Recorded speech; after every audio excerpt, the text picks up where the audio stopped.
அதை எடுப்பாங்க. இன்னைக்கு காலைல கூட ஆமாம் சொன்னார்ல. ஆமாம். அதாவது நான் என்ன தெரியுமா சொல்கிறேன், எவருடைய சொந்த வியாக்கியான விளக்கம் வேணாம்.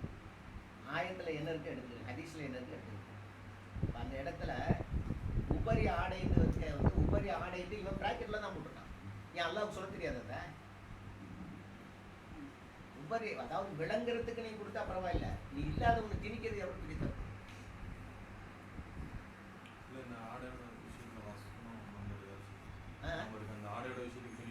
உபரி ஆடை இப்ராஹிம் அந்த ஆயுதம் எடுத்து கொடுத்துரும். அதாவது தனிமையில் இருக்கும் பொழுது அவங்க அனுமதி இல்லாமல் உள்ள போகாதீங்க.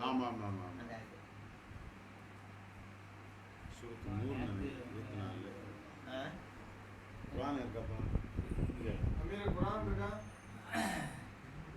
குரானுடைய வசனம் நீங்கள் தனிமையில் இருக்கும்போது அந்த லுஹருக்கு பின்போ இல்லை அப்புறம் வந்து இஷாவுக்கு பின்போ வீட்டில் உள்ளவங்களுக்கு சிறுவர்களுக்கும் சரி அதாவது வந்து உங்களோட உடல் அமைப்பை பற்றி தெரியாத சிறுவர்களுக்கு பிரச்சனை இல்லை.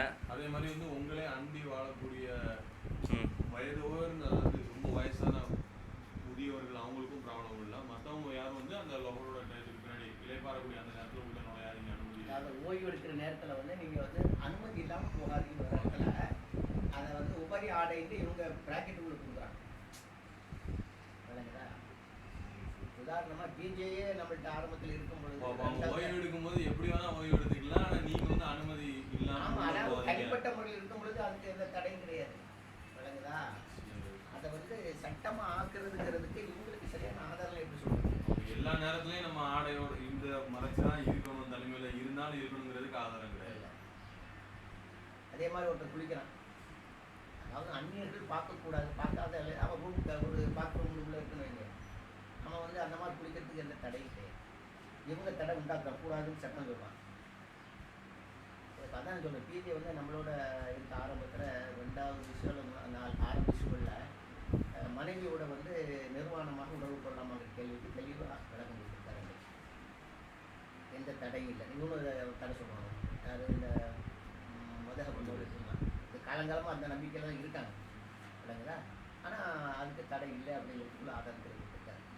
அப்படி இருக்கும் பொழுது கணவனும் மனைவியாக இருக்கும் பொழுது தடை இல்லைன்னு சொன்னால், தனிப்பட்ட முறையில் ஆண் மட்டும் இருக்கிறது மேலே பெண் மட்டும் எப்படி தடை இருக்கும்? அப்போ கொஞ்சம் அறிவை நம்ம பயன்படுத்தி இல்லாத இவங்களா கற்பனை பண்ணிக்கலாம். அதாவது என்ன அவங்களோட குறிக்கோள் என்ன தெரியுமா? மார்க்கத்தை வந்து மக்கள் கடைபிடிக்கிறத கஷ்டங்கிற ஒரு மனப்பான்மை உண்டாக வச்சுக்கிறாங்க. அல்ல, அதை கடைபிடிக்கிறது கஷ்டம். ஆலோசாக்கள் இந்த பள்ளியிலே கிடைக்கிறாங்க, அவங்க மட்டும்தான் மார்க்கத்தை கடைபிடிக்க முடியும், சாதாரண மக்கள் வந்து கடைபிடிக்க முடியாதுங்கிற மாதிரி ஒரு மென்டாலிட்டியை உண்டாக்குறதுக்கு தான் சட்டம் உண்டாக்கி வச்சுருக்காங்க. சண்டாளர்கள் மக்களை ஏமாத்துறதுக்கு தான் அந்த மாதிரி சட்டம் உண்டாக்கி வச்சுருக்காங்க. சாதாரணமாக மாதிரி அவங்க அப்போ அதில் வந்து இவங்க மேலே அளவு கிடந்த பக்தி இந்த மக்களுக்கு வந்துருக்கு. அந்த பக்தியை உண்டாக்குறதுக்கு தான் இந்த மாதிரி செய்கிறாங்க. அதாவது தொழுகையில் தேவையில்லாத தொழுகையில் வந்து தேவையில்லாத சட்டங்களை உண்டாக்கி வச்சு, உதாரணம் எப்படி சொல்லணும், தொழுகை நல்லா எப்படி சைத்தான் வந்து மற்ற சிந்தனைகளை கொண்டு வரத்தான் செய்வான். அப்படின்னா அது தொழுகை கூடாது, நீங்கள் சொல்றது பிரயோஜனம் இல்லை அப்படி இருக்கும். அப்படி இவங்க அதே சார் அந்த சைத்தானே அவன் இமாமத்தில் இருக்கிற பல இதை தான் தொலை வைக்கிறான். ஊருக்கு உபதேசம் பண்ணுறான். அதுதான் நல்லா அப்போ சொல்கிறானே, நீ ஒன்றை மறந்துட்டு ஊருக்கு உபதேசம் பண்ணுறேன்னு நல்லா கேட்குறது. அதாவது இன்னும் சொல்ல போனால் குர்ஆனில் வந்து மிக கடினமாக மிக கேவலமாக எழுதப்பட்டிருக்க விஷயங்கள் அத்தனையும் இந்த ஆலிம்சாக்கள் மத குருமார்களை பற்றி நீங்கள் நல்ல அந்த கவனத்தோடு படித்து பாருங்க. எந்த இடத்துல வந்தாலும் சரி, அதாவது ஆடு மாடுகளை கேடு கெட்டவர்கள் இல்லை அதை விட மோசமானவர்கள் அப்படின்னு என்னென்ன வசனங்கள் வருதோ, என்ன சொல்கிறது, நிராகரிப்பாளர்கள், இதெல்லாம் அவங்க தான்.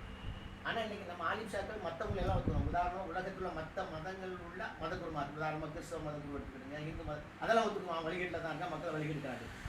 ஆனால் அதே சந்தர்ப்பம் இவனும் வழிகெடுத்துக்கிட்டு இருக்காங்கிறது இவன் ஒத்துக்கிறாங்க.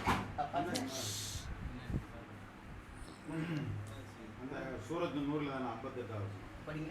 ஈமான் கொண்டவர்களே, உங்கள் வழக்கங்கள் சொந்தமாக்கி கொண்டவர் அடிமைகள், உங்களில் உள்ள பருவமடையா சிறுவர்களும் உங்கள் முன் வரம் நீக்கார் 3 நிறைவுடன் அனுமதி வர வேண்டும். மதுரை துளைக்கு முன்னாலும் நீங்கள் அப்படிங்கிற போட்டு அதுக்கப்புறம் மேல் மிச்சமான அப்படிங்கிற ப்ராக்கெட்டில் நீங்கள் உங்கள் உடைகளை கலைந்திருக்கும் நுகர்னு இருக்குது அப்படிங்கிறது அரபியில் இருக்கு. இவங்க அந்த மேல் மிச்சமானங்கிறத ப்ராக்கெட்டில் போட்டு மேல் மிச்சமான உங்கள் உடைகளை கலைந்திருக்கும் நுகர் நிறத்திலும் உஷா தொலைக்கு பின்னரும் ஆகிய 3 நிறங்களும் உங்களுக்கு உங்களுக்காக அமைய பெற்றுள்ள 3 அந்தரங்க வேலைகள். அந்தரங்க வேலைன்னு அல்லாஹ் சொல்றான். அந்தரங்க வேலைன்னு சொல்லும் பொழுதே உதாரணமா இந்த இதுல இருந்து இது வரைக்கும் மறைச்ச நிலையில ஒருத்தன் வந்து சாதாரணமாக வெளியில புறப்படணும் தடை கிடையாது இல்லைங்களா? இப்போ அந்தரங்க வேலைன்னா என்ன அப்போ மேல்மிச்சன்னு சொல்லி என் அல்லாவுக்கு சொல்ல தெரியாதா? நீ தான் மேல்மிச்சன்னு சொல்லணுமா? அப்போ இப்படி தான் சமுதாயத்தை வீடு அதில் அந்த அவுராத்தில் அவுரத்துன்னு சொன்னாலே மறைவான பகுதிகள் அவுரத்தில் மறைக்கப்பட வேண்டியது, அதுவும் மர்மம் மறைக்கப்படக்கூடிய இருந்தது. அந்த இதை கொண்டு வந்து அவுரத் மறைச்சிக்கணும் அப்படிங்கிறத கொண்டு வராங்க. இந்த அமீரை பற்றி உள்ள இது கடுமையான சஜீவம் மர்மம் இப்போ பெரிய பிரச்சனை பண்ணிக்கிட்டு இருக்காப்புல. அமீர் வந்து இருந்தால் வந்து அமீருக்கு வந்து ஆட்சி அதிகாரம் இருக்கணும், அப்படிப்பட்டவங்க தான் அமீராக இருக்க முடியும். இது தலைவர் அப்படிங்காங்க. அமீருக்கும் தலைவருக்கும் என்ன வித்தியாசம்? அந்த ஆள் சொன்ன விளக்கங்கள்லாம் ஜாகித்தனமான விளக்கங்கள். ஏற்கனவே நான் தெளிவாக விளக்கியிருக்கேன். உங்களில் மூவர் பிரயாணம் செய்தால் ஒருவரை அமீராக்கி கொள்ளட்டும் ஹதீஸ். ஆட்சி அதிகாரம் வச்சு அவங்களுக்கு அது எந்த பாகத்தில் புகாரில் இருக்கா, இதில் இருக்கா? அது எடுக்க நீங்கள் பார்த்து எடுங்க. நீங்கள் எதுக்கு இருக்கீங்க? உங்களுக்கெல்லாம் அந்த முயற்சி இருக்கணும். யாரும் எடுத்து கொடுத்தா பார்க்கணும். ஆமாம், அவ்வளோதான் உங்களுக்கு இருக்கு. ஏன் நீங்கள் பார்த்தா தெளிவான அது ஐயா அந்த ஆளுடைய அப்படி இதில் எழுதுங்களா? இல்லை வாசகம் அதில் வந்து செய்துன்னு சொல்லி வரதா சொல்கிறாங்க. செய்துனா தலைவர்னு சொல்லி குறிக்கக்கூடிய வாசகம். அதுவும் வருது, அமீர்னு வருது, இமாமுன்னு வருது. புரியுதா? அமீர்னு சொன்னால் தலைமையேற்று செல்லக்கூடியவர் தான். ஆட்சி அதிகாரம் இருக்கு. நான் கேட்குறேன், எப்படின்னு கேட்குறேன், ஒரு சின்ன கேட்குறேன். அப்படின்னு சொன்னால் உலகத்தில் வந்த நபிமார்கள் அத்தனை பேருக்கும் ஆட்சி அதிகாரம் இருந்துச்சா? இல்லை. அப்போ அவங்கள அமீரா கொண்டு தப்பா? ஜாகில் அவன் ஜாகில்ல ஒன்றா நம்பர் ஜாகில் எனக்கு அவன் விஷயத்தை வரும்பொழுது நான் உண்மையில் ரொம்ப வேகப்படுத்த காரணம் தெரியுமா? முட்டாள்தனமான விளக்கங்களை கொடுத்து மக்களை ஏமாற்றிட்டு இருக்கான். இதை வேண்டாம் அப்படியே அவன்கிட்ட போட்டு காட்டுங்க. அவன் மறுக்கிறதே எனக்கு பேச சொல்றேன். நான் கேட்குறேன், பிரயாணத்தில் இருக்கும் பொழுது ஒருத்தன் அதுக்கு என்ன விளக்கம் கொடுத்துருக்காங்கன்னா இமாமத்து செய்யட்டும்னு சொல்லியிருக்கான்.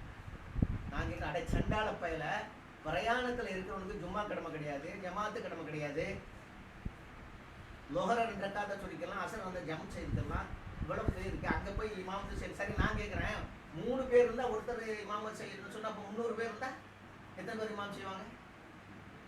அடே ஜாஹில் இப்படிப்பட்ட ஒரு இதை ரசூலா சொல்லியிருப்பாங்களா? அதே சந்தர்ப்பத்தில் தலைமை தாமுடைய அமீரா இருக்குன்னு என்ன அர்த்தம்? அமீர்னு சொல்றதுக்கு என்ன தெரியுமா இருக்குன்னா அதிகாரம் பெற்றவர் தான். ஆட்சி அதிகாரம் கிடையாது, அதிகாரம் பெற்ற. உதாரணமா ஒரு பாடசாலை இருக்கு, ஹெட் மாஸ்டர் அமீர் தான் இருக்கு. விளங்குதா? என்ன காரணம்னு சொன்னா மார்க்க விஷயத்துல வந்து இப்படித்தாங்கிறது வரையறுக்கப்பட்டு அதில் முன்னப்படி எதுவும் செய்ய முடியாது. ஆனால் உலகியல் காரியங்கள்ல பரியா உதாரணமா ஒரு 3 பேருங்கிறது திருச்சிக்கு போகணும் முடிவு பண்ணிட்டீங்கன்னு வச்சுக்கோங்க. ஒருத்தர் சொல்றாரு நம்ம பஸ்லேயே போயிடுவோங்க, இன்னொருத்தர் இல்லை பஸ்ஸில் போகிற கஷ்டமா இருக்கும், நம்ம ட்ரெயினில் போகலான்னு போகிறோம். இல்லை அதான் நமக்கு வசதியை கொடுத்துட்டா நம்ம ஒரு தனி ப்ரெஷர் காரை ஏற்பாடு போகலாம். இப்போ இந்த 3 அபிப்பிராயத்தில் மார்க்க விரோதமான எதிர்த்தா இல்லை இல்லை. அப்போ எது முடிவு பண்ணுறது? மார்க்க விரோதம் ஒன்றும் கிடையாது. அப்போ அந்த இடத்துல இப்படித்தான் போகணும் முடிவு செய்யறதுக்கு ஒரு யார் இருக்கணும்? ஒரு அமீர் வேணும். அந்த மாதிரிக்கு தான் அமீர். அதை தான் அல்லாஹ் சொல்றான், அத்தியுல்லாஹ் அத்தியுர் ரசூல் உலில் அம்ரி மின்கும் பைந்தனாசத்தும் வருது. என்ன காரணம்? உலகியல் காரியங்கள்ல ஒன்றுபட்ட இல்லை, சிதறி விடாமல் இருக்க, சமுதாயம் பிளவு விடாமல் இருக்கிறதுக்கு தேவை. அதுதான் அந்த இடத்துல வருது. அல்லாம இந்த ஷைத்தான் சொல்ற மாதிரி ஆட்சி அதிகாரம் இருக்கிறது கிடையாது. ஆட்சி அதிகாரம் சொன்னா நபிமார்கள் அத்தனை பேரும் ஆட்சி அதிகாரம் உள்ளவங்களா இருந்தாங்களா? அவங்களுக்கு பயன்படுத்தப்பட்டதெல்லாம் அமீர் தானே பயன்படுத்தப்பட்டிருக்குன்னு பொதுவா அமீர். நான் கேட்கிறேன், ஆட்சி அதிகாரம் கொண்டு வரணும், அந்த அமீருக்கு எங்க அங்க பதம் இருக்கு? அதிகாரம் பெற்றவர். அடே ஜாஹில், அபூ ஜஹிலுடைய வர்க்கமால இருக்க. அமீர்னு சொல்றது அதிகாரம் பெற்றவர் தான். அம்ருங்கிறது என்னது? கட்டளை இடுறது. அதுக்குள்ள அதிகாரம் பெற்றவர் தான் சொல்றது. ஆட்சி அதிகாரம் எங்கெங்க இருக்குது? அப்ப அதுக்கு தனி பதங்கள் இருக்கு. ஆட்சி அதிகாரத்துக்கு என்ன பதங்கள்? அதாவது ஹலீஃபா, கலீஃபா விளங்குதா? அப்ப ஆட்சி அதிகாரம் வந்துருது. மன்னர்னு வருது, முல்குன்னு மாலிக்குன்னு வருதுல, என்ன சொல்லலாம்? இமாமும் முன்னிட்டு செல்றவர் தான். ஆட்சி அதிகாரம் அங்கேயும் சொல்ல முடியாது. அமீர் மாதிரி அதாவது முன்னிறுத்தி போகக்கூடியவர். உதாரணம் தொழுகையில் இமாமா இருக்கிறாரு, ஆட்சி அதிகாரம் இருக்கா அவருக்கு? அந்த பதம் 2 இடத்துலயுமே பயன்படுத்தப்பட்டது. பயன்படுத்தலாம். அமீரையும் ஆட்சி அதிகாரத்தில் உள்ளவங்க இருக்கலாம், இல்லைன்னு நான் சொல்லல, நல்லா புரிஞ்சுக்கணுங்க. ஆட்சி அதிகாரம் உள்ள மட்டும்தான் சொல்றது முட்டாள்தனம். அதுதான் அது மட்டும் அங்கதான் மடையனா இருக்கான். மடையனா இருக்கான்னு நான் சொல்றேன். 1000 கொடுங்க, அந்த உங்க மறுமட்டே கொடுங்க, மறுப்பறனா எடுத்து பேச சொல்லுங்க. இன்னொரு வசனம் சம்பந்தமாக அடிக்கடி பிஜி வந்து இந்த ஆதாரத்தை 60வது அத்தியாயம் இப்ராஹிமிடம் அவரோட இருந்தவரிடம் நிச்சயமா அவங்களுக்கு ஒரு அழகிய முன்மாறி இருக்கு. அழகிய முன்மாறி இருக்கு. அது எதெல்லாம் கேட்டு தம் சமூகத்தாரிடம் அவர்கள் உங்களை விட்டு இன்னும் அல்லாஹ்வை நீங்கள் வணங்குவதற்கு நாங்கள் நிச்சயமாக நீங்கிக் கொண்டோம், உங்களையும் நாங்கள் நிராகரித்து விட்டோம். அன்றின் ஏகனான அல்லாஹ் ஒருவன் மீதே நீங்கள் நம்பிக்கை கொள்ளும் வரை நமக்கும் உங்களுக்கும் இடையில் பகைமையும் வெறுப்பும் நிரந்தரமாக ஏற்பட்டுவிட்டன என்றார்கள். ஆனால் இப்ராஹிம் தம் தந்தையை நோக்கி அல்லாஹ்விடத்தில் உங்களுக்காக அவனுடைய வேதனையிலிருந்து தடுக்க எதையும் தடுக்க எனக்கு சக்தி கிடையாது, ஆயினும் உங்களுக்காக நான் அவனிடத்தில் நிச்சயமாக மன்னிப்பு தேடுவேன் என கூறியதை தவிர அவன் போட்டு பிராக்கெட்டில் மற்ற எல்லாவற்றிலும் முன்மாறி இருக்கிறது. அன்றியும் அவர் கூறினார், எங்கள் இறைவா உன்னையே முற்றிலும் சார்ந்திருக்கின்றோம், எதற்கும் நாங்கள் உன்னையே நோக்குகிறோம், மேல் முன்னிடமே எங்கள் விழுதல். இந்த அடிப்படையில் நாம மதுவை பின்பற்றி தர்காவுக்கு போகிற நம்முடைய அண்ணன் தம்பி யாரும் இருந்தாலும் அவங்ககிட்ட இதே வார்த்தையை நம்ம சொல்லிடுவோம். ஏன்னா இப்ராஹிம் அலைஹிஸ்ஸலாத்துடைய முன்மாறி நீங்கள் உங்களுக்கு முன்மாறி இருக்குன்னு நல்லா சொல்லிட்டதுனால நீங்கள் அவன் தர்காவுக்கு போயிட்டாலோ அந்த மதுவை பின்பற்றினாலோ உங்களுக்கு எனக்கு நிரந்தர பழமை ஏற்பட்டதுன்னு சொல்லி அவன் கல்யாணத்துக்கு எதுக்கும் போகக்கூடாதுன்னு சொல்லி இந்த மாதிரி இந்த வசனத்தை போல் சட்டத்தை போட்டு விட்டுருக்காங்க. இதை பற்றி அதாவது இதில் தெளிவாக வழங்கணும். இப்ராஹிம் அலைஹிஸ்ஸலாத்து வஸ்ஸலாம்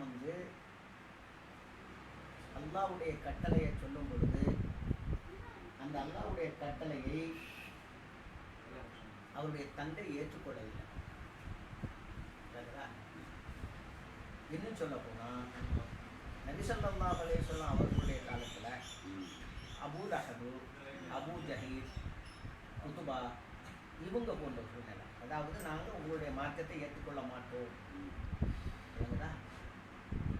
பகிரங்கமாக நாங்கள் இந்த மார்க்கத்தை ஏற்றுக்கொள்ள மாட்டோம், உன்னை நபியா ஏற்றுக்கொள்ள மாட்டோம்னு சொன்னோம். புரியுதா? அதே சந்தர்ப்பத்தில் நபி ஸல்லல்லாஹு அலைஹி வஸல்லம் காலத்திலேயே அப்படி சொல்லாமல் உள்ளத்தால் ஏற்றுக்கொள்ளாமல் நாவுனால நாங்கள் முஸ்லீம் என்று சொன்னாங்க. அவங்களுக்கு இந்த சட்டத்தை ரசூலா பிரயோகித்தார். அபூ ஜஹலுக்கும் அபூ லஹபுக்கும் பிரயோகித்த அதே சட்டத்தை அடுத்தது இன்னும் தெளிவாக சொல்ல போனால் உஹதுடைய யுத்தத்தில் நபி ஸல்லல்லாஹு அலைஹி வஸல்லம் அவர்களை கடுமையாக புண்படுத்தி அவர்களை இறந்து விட்டார்கள் சொல்லக்கூடிய அளவுக்கு ஒரு நிலை ஏற்பட்டு அந்த வேதனை தாங்க இயலாமல் ரசூல்லா தொழுகையில் சில நபர்களுடைய பேரை குறிப்பிட்டு அவர்களை உன்னுடைய கருணையிலிருந்து நீ அகற்றி விடுவாயான்னு கேட்க. அப்படின்னா அல்லாஹ் அந்த ஆயத்தை இருக்கிறான், நபியே உமக்கு இதில் எந்த விதமான அதிகாரமும் கிடையாது. அல்லாஹ் நாடினால் அவர்களை மன்னிக்கவும் செய்யலாம், தண்டிக்கவும் செய்யலாம். ஆயினும் அவர்கள் அநியாயக்காரர்களே. 3வது அத்தியாயத்தினுடைய 128வது வருஷம். இத்தனைக்கு அவர்கள் யாரு? அன்றைக்கு நிலையில் அவர்கள் காஃபிர்கள் தான் முஸ்லிம்கள். ரசூலுல்லாஹ் எதிர்த்து அவர்களை அழிச்சிடணும், அந்த மார்க்கத்தையே தரமட்டமாக்கி நோக்கத்தோடு போரிடணும். அப்படிப்பட்ட கட்டத்தில் உள்ள விஷயத்தில் கூட அல்லாஹ் ரசூலுக்கு அனுமதி கொடுத்தாங்க இல்லைங்களா? அப்போ இதில் நமக்கு என்ன விளங்கணும்னு சொன்னால், பகிரங்கமாக நாங்கள் இஸ்லாத்துக்கு வரலன்னு சொல்லக்கூடிய நிலையில் இருக்கிறவங்க விஷயத்தில் கூட, ரசூலாவை எடுத்தவங்க விஷயத்தில் கூட ஒரு தீர்ப்பு பண்ணுறதுக்கு அல்லாஹ்வுடைய ரசூலுக்கு அல்லாஹ் அனுமதி கொடுக்கல. நமக்கு அது எந்த விதமான அதிகாரம் இல்லைங்கிறாங்க. அப்போ அந்த ரசூலுக்கே இல்லாத அதிகாரம் இந்த ஜாஹிலுக்கு இருக்குன்னு தான் இப்போ அவங்களுடைய வாதம். அதாவது அல்லாஹ்வுடைய ரசூலுக்கே இதில் நமக்கு எந்த விதமான அதிகாரம் யார்? இத்தனைக்கு அவங்க யார்? முஷ்ரிக்குகள் தான், காஃபிர்கள் தான். இஸ்லாத்தை அழிக்கிறதுக்காக வந்திருக்காங்க, ரசூலுல்லாவை கொல்ல வந்திருக்காங்க. அப்படிப்பட்ட நிலையில் வேதனை தாங்க இயலாமல் அவர்கள் விஷயத்தில் யா அல்லாஹ் அவங்களுடைய கருணை பார்வை அகற்றி விட சொன்னதுக்காக வேண்டி அல்லாஹ் உங்களுக்கு அதிகாரம் இல்லைங்க. இப்போ இப்ராஹிம் அலைஹிஸ்ஸலாத்துடைய தகப்பனார் நபியை ஏற்றுக்கிட மாட்டேன்னு சொன்னவர்னா, இன்னும் சொல்ல போனால் ஃபிரௌன் மூசா அலைஹிஸ்ஸலாம் கேட்குறாங்க, அதாவது இந்த மாதிரி சிலையை வணங்குறது, கல்லை வணங்குறது, ஷிருக்கு, நரகத்துக்கு கொண்டு சேர்த்துறதுன்னு என்ன சொல்றீங்க? என்னுடைய முன்னோர்கள் மூதாதையர்கள் அதை வணங்கிட்டு தான் போயிட்டாங்க. அவங்க விஷயமா நீ என்ன சொல்றேன்னு கேட்குறாங்க. அவங்க மூத்தா போயிட்டாங்க, தௌபா செய்து மீள்றதுக்குள்ள வாய்ப்பு கிடையாது. அவங்களுடைய விஷயம் முடிஞ்சு போச்சு. அப்போ மூசா அலைஹிஸ்ஸலாம் சொல்லிக் கொள்ளலாம் அவங்க நரகவாதிகள். ஆனால் சொல்லலை. என்ன சொல்றாங்க? அவர்களை பற்றிய தீர்ப்பு என்னுடைய இறைவனுடைய ஏட்டில் பதிவாகி இருக்கின்றது. அவன் தவறு இழைப்பவனோ மறதியாளனோ அல்லன்னு சொல்றாரு. நான் கேட்குறேன், இறந்து போனவர்களை பற்றி தீர்ப்பளிக்கிறதுக்கு கூட ஒரு நபியாகிய மூசா அலைஹிஸ்ஸலாம் தயங்கினாங்க, தயார் இல்லை. அதே சந்தர்ப்பத்தில் ஹயாத்தோடு இருக்கிறாங்க, தௌபா செய்த வாய்ப்பு இருக்கு. நீ ஒரு காலத்துல முழுது ஒதுக்கி இருந்த பையன் தான், தர்காவுக்கு போய்க்கிருந்த பையன் தான், இன்னைக்கு தெரிஞ்சிருக்கு. அதே மாதிரி நீங்க தௌஹீத் இப்ப வாய்ப்பிலேயே பேசுற அத்தனை பேர் அந்த நிலையில் இருந்த பையன் தான். அப்ப நீங்க தெரிஞ்சிருக்கீங்கல்ல, இதே மாதிரி அவர்கள் தெரிஞ்சதுக்கு வாய்ப்பு இருக்கா இல்லையா? அவங்க விஷயத்தை தீர்ப்பளிக்கணும் யார் அதிகாரம் கொடுத்தா? அல்லாஹ்வுடைய ரசூலுக்கே இல்லாத அதிகாரம் உனக்கு இருக்கா? மூசா அலைஹிஸ்ஸலாம் அவங்களுக்கு இல்லாத அதிகாரம் உனக்கு இருக்கா? அப்ப உன்னுடைய நிலை என்ன? 42-22 அவர்களை விட நீ தான் புதிய முஷ்ரிக்கா இருக்க. அல்லாஹ்வுடைய அதிகாரத்திலையும் தலையிடுற. அல்லாவே நாளைக்கு தீர்ப்புன்னு ஒத்தி வச்சிருக்கேங்கிறான். அந்த நிலையில நீ இங்க இன்னைக்கு இருக்க முஸ்லிம்களை பார்த்து அவன் முஸ்லிக்கு, அவன் காஃபிர், அவன் பின்னால போகக்கூடாது, இஸ்லாத்தை ஏற்றுக்கொள்ளாத இப்ராஹிம் அவருடைய தகப்பனாருடைய முன்மாதிரியை காட்டி மக்களை ஏமாற்றுற நீ எவ்வளவு பெரிய ஜாகிலா இருப்ப அப்படிங்கிறத அவன் பின்னால போறாங்க சிந்திக்கிற அவன் திருந்த மாட்டான். இதான் உண்மை. போட்டு காட்டுங்க, போட்டு காட்டி தவறுல வாயை அவன் பேச நேரில் அவன் பேசணும்.